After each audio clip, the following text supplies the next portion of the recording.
Hello दोस्तों, स्वागत है आपका मेरे यूट्यूब चैनल पर। तो आज हम लेकर आए हैं राजस्थान बोर्ड कक्षा 8 का विज्ञान का पेपर लेकर आए हैं, जो कि राजस्थान राज्य शैक्षणिक अनुसंधान एवं प्रशिक्षण परिषद उदयपुर द्वारा जारी कर दिए गए हैं। ठीक है, तो चलिए अब हम इन पेपर को देखते हैं। तो सबसे पहले मैं आपको बता दूं, जिन बच्चों को नहीं पता है, मैंने हिंदी पेपर की और इंग्लिश मॉडल पेपर आपके डाल दिए हैं। ठीक है, इसी चैनल पर डाल दिए हैं, तो आप वो जाकर देख सकते हैं। और इसी के साथ में एक बात और, कि आपको जो प्रश्न पत्र दिया जाएगा उसी में आपको क्या है कि उत्तर लिखने हैं। आपको पेपर नहीं, मतलब आपको पेपर साथ में लेकर नहीं आना है, आपको पेपर भी साथ में देना है। आपको कोई अलग से कॉपी नहीं दी जाएगी। आपको जो पेपर दिया जाएगा उसी पेपर में आपको क्या लिखने हैं, उत्तर लिखने हैं। ठीक है, तो चलिए अब हम स्टार्ट करते हैं। अपने पहले प्रश्न की ओर देखते हैं किस प्रकार के क्या प्रश्न है। तो चलिए स्टार्ट करते हैं। नायलॉन का उपयोग होता है, नायलॉन का उपयोग कहाँ होता है? कपड़े निर्माण में, रस्से व तंबू बनाने में, दांत साफ करने का ब्रश बनाने में, या उपरोक्त सभी। तो भाई ये सभी में काम आता है, उपरोक्त सभी सही होगा। चलिए नेक्स्ट क्वेश्चन की ओर। वाहन के लिए कौन सा ईंधन कम प्रदूषक है? डीजल, पेट्रोल, संपीड़ित प्राकृतिक गैस, या द्रवित पेट्रोलियम गैस। तो इसमें जो संपीड़ित प्राकृतिक गैस है इसे बोलते हैं कंप्रेस्ड नेचुरल गैस, सीएनजी। कई बार आपको ये भी पूछ लिया जाता है सीएनजी की फुल फॉर्म क्या है, तो सीएनजी की full form compressed natural gas होगी। ठीक है, ये यहाँ पर दी हुई है सीएनजी की फुल फॉर्म। तो इसमें हमारा ऑप्शन नंबर बी बिल्कुल सही हो जाएगा। चलिए नेक्स्ट क्वेश्चन की ओर। सोने चांदी को पिघलाने हेतु सुनार ज्वाला के किस क्षेत्र का उपयोग करते हैं? तो देखो, ज्वाला के 3 क्षेत्र होते हैं। जैसे मैं आपको बताऊं, ये एक मोमबत्ती है, मान लीजिए यहाँ पर ये लो जल रही है। ठीक है, ये लो जल रही है, तो इसमें जो वो कहना चाह रहा है कौन सा क्षेत्र, ज्वाला का बाहरी क्षेत्र, आंतरिक क्षेत्र, या मध्य क्षेत्र। आंतरिक क्षेत्र हो गया ये इतना, मध्य क्षेत्र हो गया ये वाला, और बाहरी क्षेत्र होगा ये वाला। तो वो जो सोने चांदी को पिघलाने का काम करता है वो किस क्षेत्र में करता है? तो इस बाहरी जो भाग है ना, बाहरी क्षेत्र, इसमें करता है। यानी कि ज्वाला का बाहरी क्षेत्र ही सोने चांदी को पिघलाने का काम करता है। ठीक है, चलिए नेक्स्ट क्वेश्चन की ओर चलते हैं। नेक्स्ट क्वेश्चन में देखो आपको क्या दिया हो रहेगा। निम्न कथन को सत्य अथवा असत्य चिन्हित कीजिए। ठीक है, तो चलिए, निषेचित अंडा युग्मज कहलाता है। तो भाई ये ट्रू है या फॉल्स?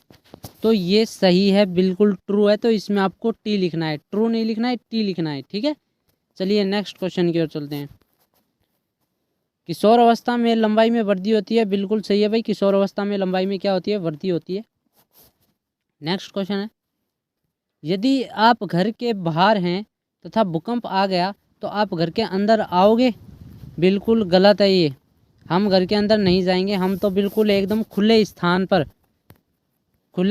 पर, ग्राउंड पर, मैदान पर जाएंगे। ठीक है, और जिन्होंने अभी तक हमारे चैनल को सब्सक्राइब नहीं किया वो हमारे चैनल को सब्सक्राइब कर लीजिए, ताकि आपको राजस्थान बोर्ड क्लास 8 के क्या है कि जो आपके हिंदी का पेपर है उनकी जो वीडियो है वो मैंने बना दी है हिंदी इंग्लिश पेपर की। वो आप मेरे वीडियो के डिस्क्रिप्शन में जाकर देख सकते हो, वहाँ पर मैंने लिंक डाल दिया है। ठीक है, तो चलिए नेक्स्ट क्वेश्चन की ओर चलते हैं।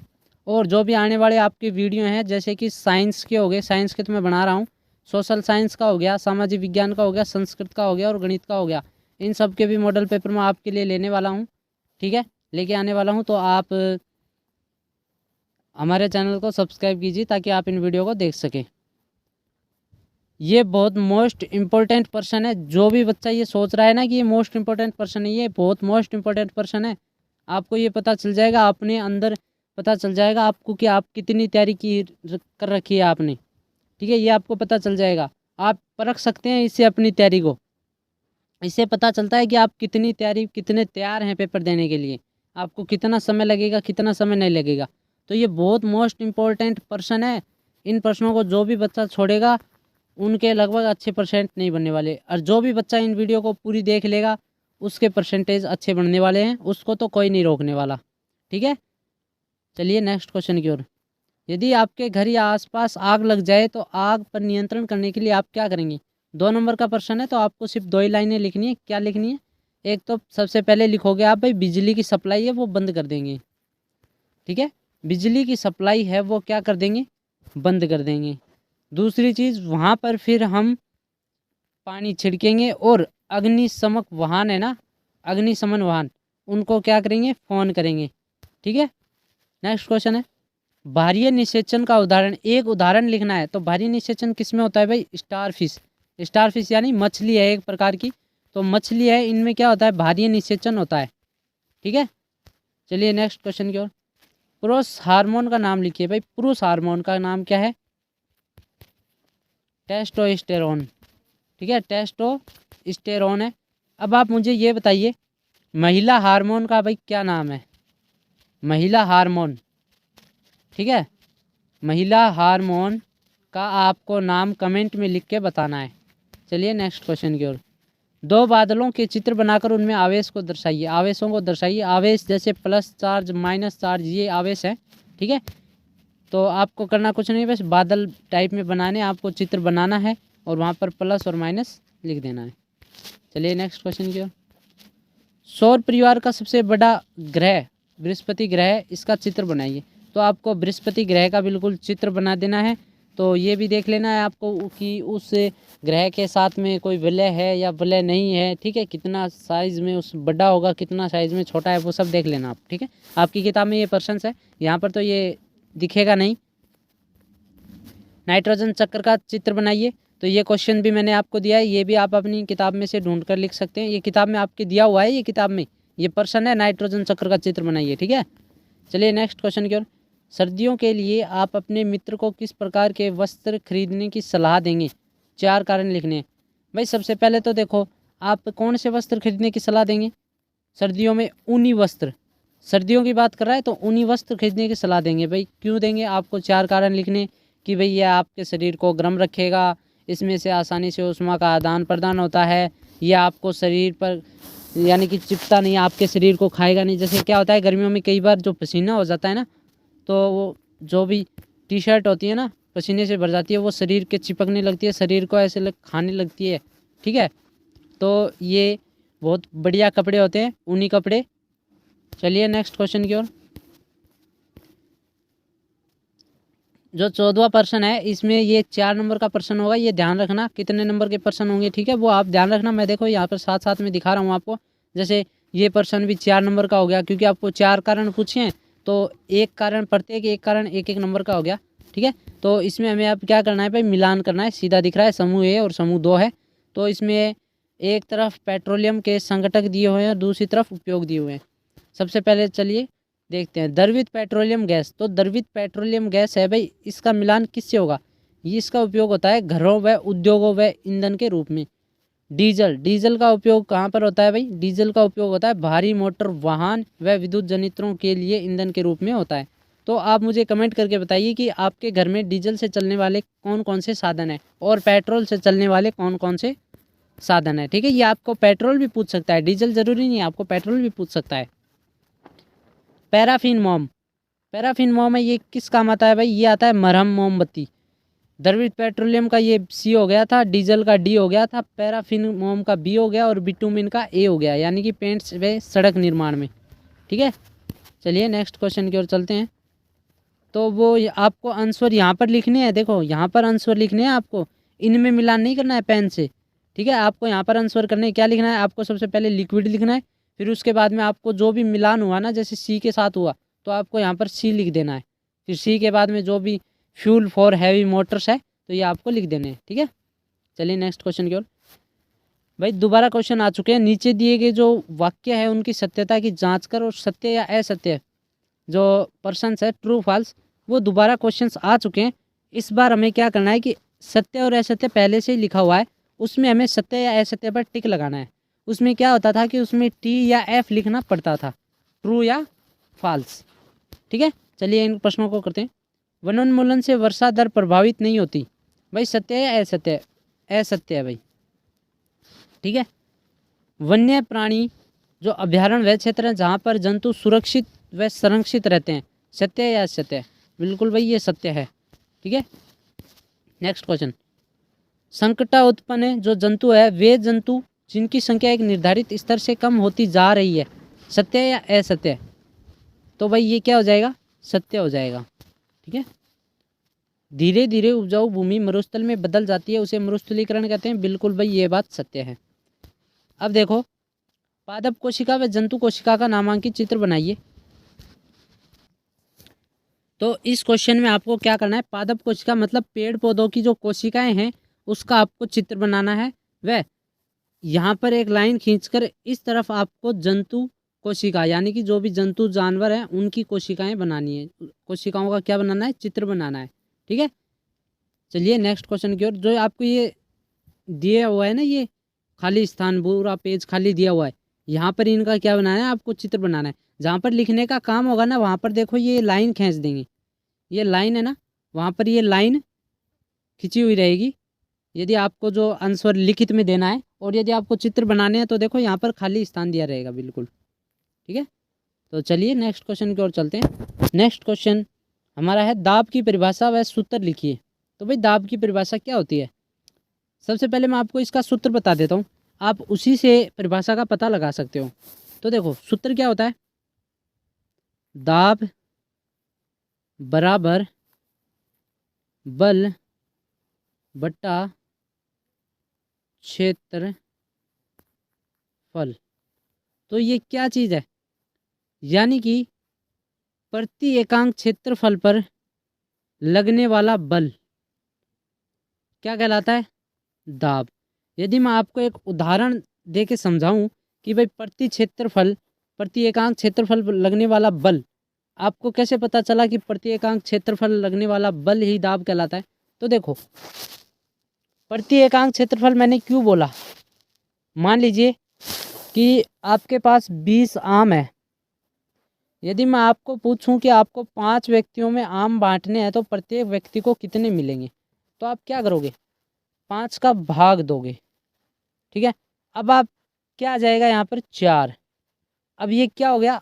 आम हो गए भाई, 4 आम है। तो इसका मतलब ये हो गया कि प्रति व्यक्ति जो 5 है ना, ये प्रति एकांक व्यक्ति, क्योंकि जो 4 आंसर आया है वो एक व्यक्ति के लिए आया है, तो यहाँ पर क्या लिखेंगे? प्रति एकांक व्यक्ति को मिलने वाला आम। भाई मिलने वाले आमों में से कितने हैं? 20 आम में है, तो प्रत्येक व्यक्ति को कितना आम मिलेगा? 4 आम मिलेगा। आपको बस परिभाषा में कुछ नहीं लिखना है, आपको सीधा लिखना है प्रति एकांक क्षेत्रफल पर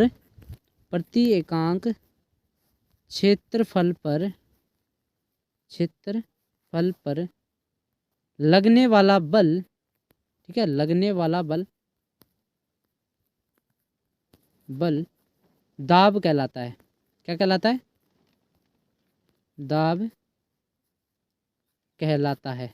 ठीक है, यह आपकी परिभाषा होगी। सूत्र मैंने आपको बता ही दिया था, दाब बराबर बल बटा क्षेत्रफल। ठीक है, यह आपका क्या हो गया? सूत्र हो गया। चलिए नेक्स्ट क्वेश्चन की ओर। नेक्स्ट क्वेश्चन से चलने से पहले जिन्होंने अभी तक हमारे चैनल को सब्सक्राइब नहीं किया वो हमारे चैनल को सब्सक्राइब कर लीजिए, ताकि आपको आगे आने वाली जो भी मॉडल्स पेपर और जो भी पेपर्स की प्रश्न पत्र की आपको वीडियो मिलती रहे क्लास 8 की, और आप अगली क्लास में जाओगे भाई 9th क्लास में जाओगे तो उसके भी आपको क्या मिलते रहें? पेपर्स और नोट्स मिलते रहें। ठीक है, तो चलिए स्टार्ट करते हैं। नेक्स्ट क्वेश्चन, यदि आपको चिकने फर्श पर चलना दौड़ना होता हो तो आपको किस प्रकार के जूते या चप्पल का प्रयोग करना चाहिए? लिखिए। तो देखो, हम क्या है कि जो चिकने फर्श पर चलना या दौड़ना हो तो हम जो चप्पल जूते होंगे उनको क्या बनाएंगे भाई? खुरदरे बनाएंगे। खुरदरे क्यों बनाएंगे? ताकि घर्षण क्या हो? कम हो। घर्षण कम होगा तो हम क्या होंगे भाई? जो चिकनी फर्श है ना, वहाँ पर फिसल नहीं सकते। चिकनी फर्श पर क्या नहीं कर सकते? फिसल नहीं सकते। आपने देखा होगा कई फुटबॉल खिलाड़ी होते हैं, वो हमेशा कीलेदार जूते होते हैं वो पहनते हैं, ताकि क्या हो? घर्षण कम हो, मैदान में घर्षण कम हो और वो कम फिसलते हैं, बहुत कम फिसलते हैं। ठीक है, चलिए नेक्स्ट क्वेश्चन की ओर चलते हैं।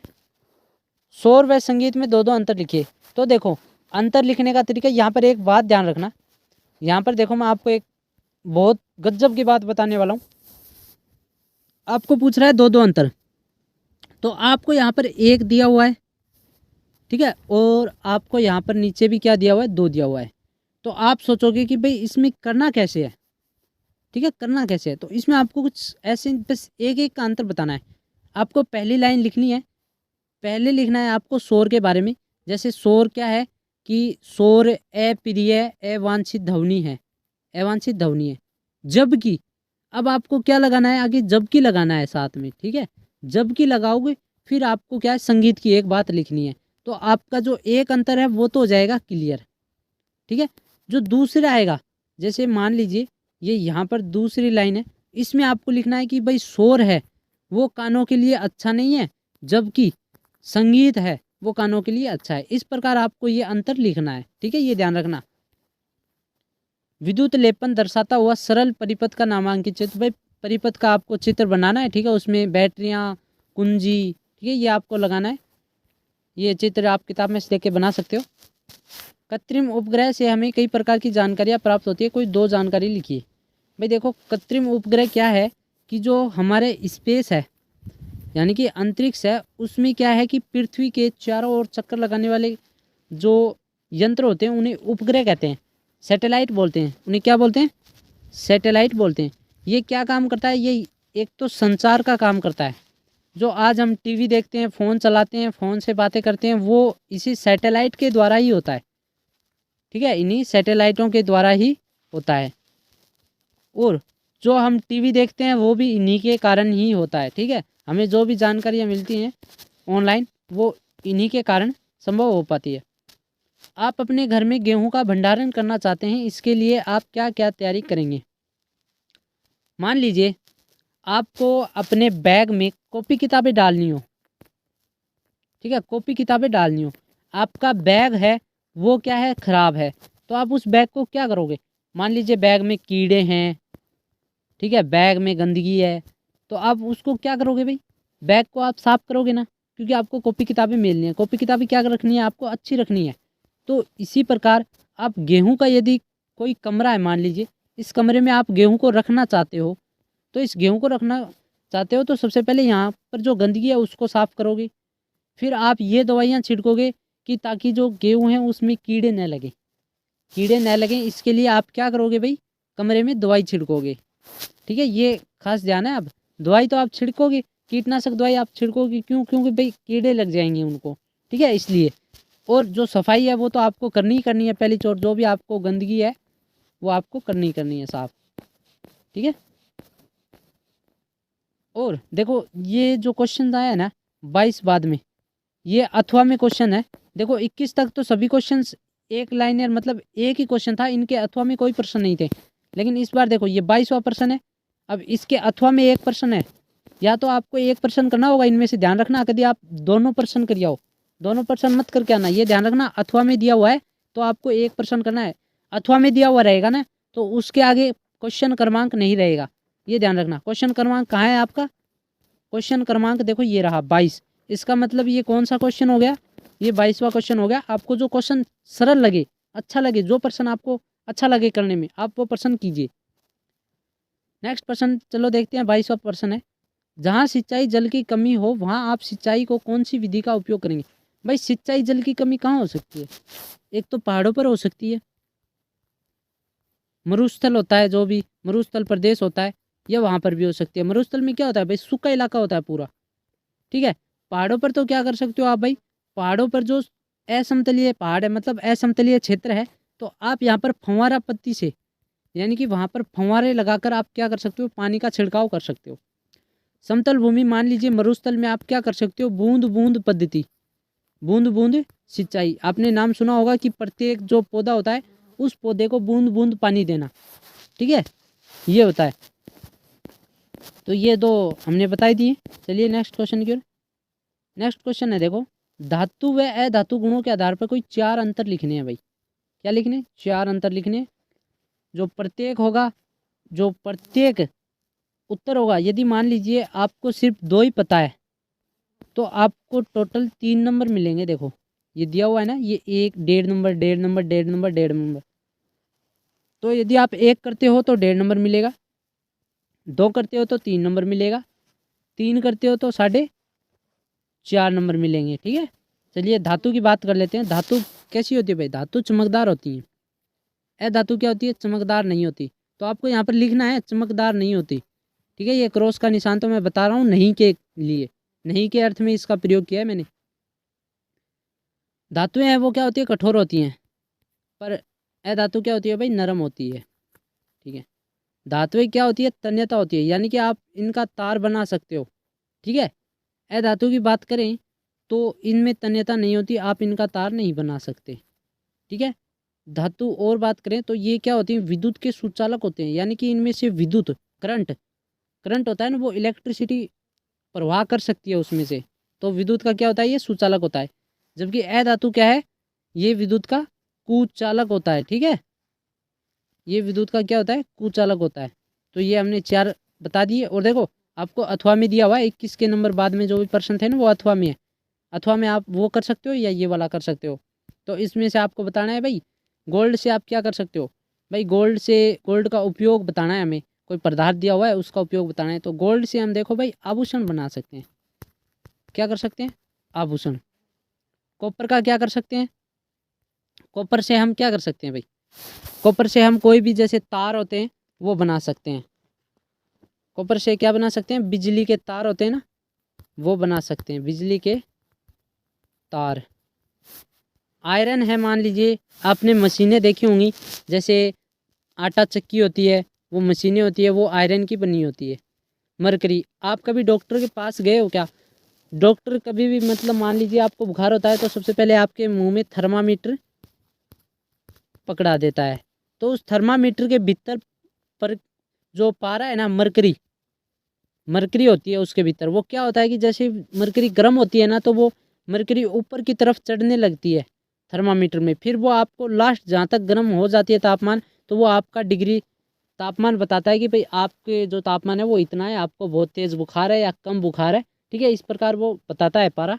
तो आप मुझे ये बताइए कि जो मनुष्य का जो तापमान होता है, यानी कि अपना जो इंसान का तापमान होता है, वो सामान्य तापमान कितना होता है, वो आप मुझे कमेंट करके बताना। और अभी तक जिसने हमारे चैनल को सब्सक्राइब नहीं किया वो हमारे चैनल को सब्सक्राइब कर लीजिए। ठीक है, हमें पता है आप पूरी वीडियो देख कर जाते हो पर आप हमें सपोर्ट नहीं करते, हम आप ही के लिए वीडियो बनाते हैं पर आप हमें सपोर्ट नहीं करते।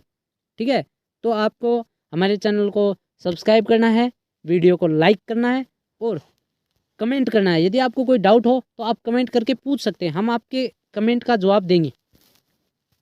मानव नेत्र की संरचना का नामांकित चित्र बनाइए भाई, मानव नेत्र में नामांकित। पहले देखो आपको संरचना, पहले तो आपको चित्र बनाना होगा नेत्र का, फिर आपको नामांकित का मतलब आपको वहाँ पर नाम अंकित करने होंगे। जैसे आँख में क्या क्या नाम यूज़ होते हैं, जैसे रेटिना हो गया, कॉर्निया हो गया, पुतली हो गया। ठीक है, इस प्रकार लेंस हो गए, ये आपको ये नाम आपको लिखने, ये आपकी किताब के चित्र में दिया हुआ होगा। ठीक है, किताब में है, उसमें चित्र बनाया हुआ होगा आँख का, तो आप वो देख सकते हो। ट्रैफिक पुलिस से आप सड़क सुरक्षा संबंधी कौन से 2 प्रश्न पूछेंगे भाई, ट्रैफिक पुलिस से आप सड़क सुरक्षा संबंधी कौन से 2 संबंध पूछेंगे। तो भाई हम ये पूछ सकते हैं कि यदि मान लीजिए कोई भी वाहन जैसे मोटरसाइकिल है, यदि किसी ने हेलमेट नहीं लगा रखा है तो आप उसका कितना चालान करोगे। ठीक है, यदि मान लीजिए कोई रॉन्ग साइड चल रहा है तो आप उसका कितना चालान करोगे। ठीक है, फिर आप ये पूछ सकते हैं कि रेड लाइट में क्या होता है, ग्रीन लाइट में क्या होता है, येलो लाइट में क्या कर सकते हैं। ठीक है, वो आपको सब पूछ सकते हो। 2 प्रश्न, आप कुछ भी प्रश्न पूछ सकते हो, आपको जो भी डाउट हो। फिर अथवा में 1 प्रश्न हो रहा है, आपतन कोण या परावर्तन कोण बराबर होते हैं, इसे चित्र की सहायता स्पष्ट कीजिए। आप में इसकी व्याख्या नहीं करनी कोई, आपको बस चित्र बनाना है। जैसे मान लीजिए दर्पण का चित्र हो गया, यहाँ से ये किरण आई और यहाँ पर ये क्या होगी, परावर्तित हो गई। यहाँ पर ये किरण आई और यहाँ पर परावर्तित हो गई, तो जो ये आने वाला ये कोण है आई, ठीक है, आई कोण, तो ये किस कोण के बराबर हो गया, आर के, यानी कि कोण आई बराबर कोण आर, ये दोनों क्या हो गए, बराबर हो गए। तो ये बस इतना है आपको लिखना था। यदि आपके पिताजी को धुंध में गाड़ी चलानी पड़ती है, सड़क सुरक्षा होती है, आप उनसे कौन से 2 प्रश्न पूछना चाहेंगे। तो भाई 2 प्रश्न पूछ सकते हो कि आप भाई गाड़ी धीरे क्यों चलानी पड़ती है धुंध में। ठीक है, आपको दिखाई देता है कि नहीं देता, तो हमें स्पष्ट दिखाई देने के लिए क्या करना चाहिए, लाइट में क्या लगानी चाहिए भाई, लाइट में हमें जैसे पीली लाइट होनी चाहिए। ठीक है, ये हमें लगानी चाहिए, फुल पावर की लाइट होनी चाहिए, ताकि क्या है साफ साफ दिख सके दूर तक। ठीक है, ये आप 2 प्रश्न पूछ सकते हो, कोई दिक्कत नहीं है। और नेक्स्ट प्रश्न है 25वां प्रश्न है भाई, इसमें देखो 25वें प्रश्न में ए बे और यहाँ पर देखो अथवा में भी है, अथवा में भी ए और ब, ठीक है, ये 2 प्रश्न है। तो इसमें जो पहला प्रश्न होगा ए वाला वो 4 नंबर का है और जो दूसरा प्रश्न है वो 2 नंबर का है, ठीक है, ये ध्यान रखना।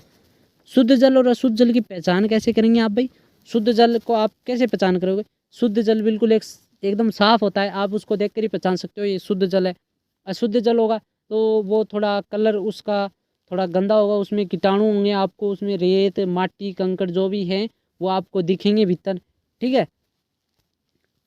और नेक्स्ट क्वेश्चन की ओर चलते हैं। स्वच्छता संबंधी 2 बातें लिखिए जो आपको पसंद है। भाई स्वच्छता संबंधी आपको 2 बातें कौन सी पसंद है?